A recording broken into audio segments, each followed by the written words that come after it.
ಆಜಿ ಮಸಾಲ. ಎಂತ ಅಡಿಗೆಯ ರುಚಿಯಾಗೋ ರಹಸ್ಯವು 20 ರೂಪಾಯಿ. ತಮಿಳುನಾಡಿಗೆ ಕಾವೇರಿ ನೀರು ಬಿಡೋ ಆದೇಶಕ್ಕೆ ಭುಗಿಲೆದ್ದ ಆಕ್ರೋಶ. ಮಂಡ್ಯದಲ್ಲಿ ಬೃಹತ್ ಹೋರಾಟಕ್ಕೆ ಕರೆ ನೀಡಿದ ಬಿಜೆಪಿ ರಾಜ್ಯಾಧ್ಯಕ್ಷ.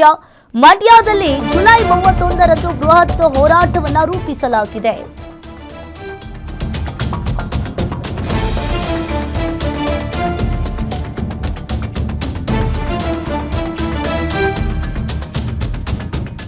ತಮಿಳುನಾಡಿಗೆ ಕಾವೇರಿ ನೀರು ಬಿಡೋ ಆದೇಶಕ್ಕೆ ಆಕ್ರೋಶ ಭುಗಿಲೆದ್ದಿದೆ. ಮಂಡ್ಯದಲ್ಲಿ ಬೃಹತ್ ಹೋರಾಟಕ್ಕೆ ರಾಜ್ಯಾಧ್ಯಕ್ಷ ಕರೆ ನೀಡಿದ್ದಾರೆ. ಇನ್ನು ಮಂಡ್ಯದಲ್ಲಿ ಜುಲೈ 31ರಂದು ಬೃಹತ್ ಹೋರಾಟವನ್ನ ರೂಪಿಸಲಾಗಿದೆ.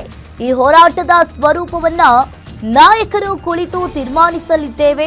ಕಾವೇರಿ ಕೊಳ್ಳದ ರೈತರ ಪರವಾಗಿ ನಾವು ಹೋರಾಟವನ್ನ ಮಾಡ್ತಾ ಇದ್ದೇವೆ. ಶಿವಮೊಗ್ಗದಲ್ಲಿ ರಾಜ್ಯ ಬಿಜೆಪಿ ಅಧ್ಯಕ್ಷ ಬಿವೈ ವಿಜೇಂದ್ರ ಅವರು ಈ ರೀತಿಯಾಗಿ ಹೇಳಿಕೆಯನ್ನ ನೀಡಿದ್ದಾರೆ.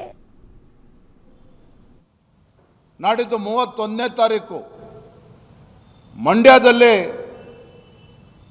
ಈ ಕಾಂಗ್ರೆಸ್ ಸರ್ಕಾರ ರೈತರ ಹಿತರಕ್ಷಣೆಯನ್ನು ಕಾಪಾಡಬೇಕು ಅಂತ ಹೇಳಿ ಮಂಡ್ಯದಲ್ಲಿ 31ನೇ ತಾರೀಕು ಒಂದು ಬೃಹತ್ ಹೋರಾಟಕ್ಕೆ ನಾವು ಕರೆಯನ್ನು ಕೊಡ್ತಾ ಇದ್ದೇವೆ. ಆ ಭಾಗದ ರೈತ ಸಂಘಟನೆಗಳು, ಸಂಘ ಸಂಸ್ಥೆಗಳು ತಾವೆಲ್ಲರೂ ಕೂಡ ಈ ರೈತರ ಹೋರಾಟಕ್ಕೆ, ನಮ್ಮ ಹೋರಾಟಕ್ಕೆ ಬೆಂಬಲವನ್ನು ನೀಡಬೇಕು ಅಂತೇಳಿ ತಮ್ಮ ಮುಖೇನ ನಾನು ವಿನಂತಿಯನ್ನು ಕೂಡ ನಾನು ಮಾಡ್ತಾ ಇದ್ದೇನೆ. ಭಾರತೀಯ ಜನತಾ ಪಾರ್ಟಿ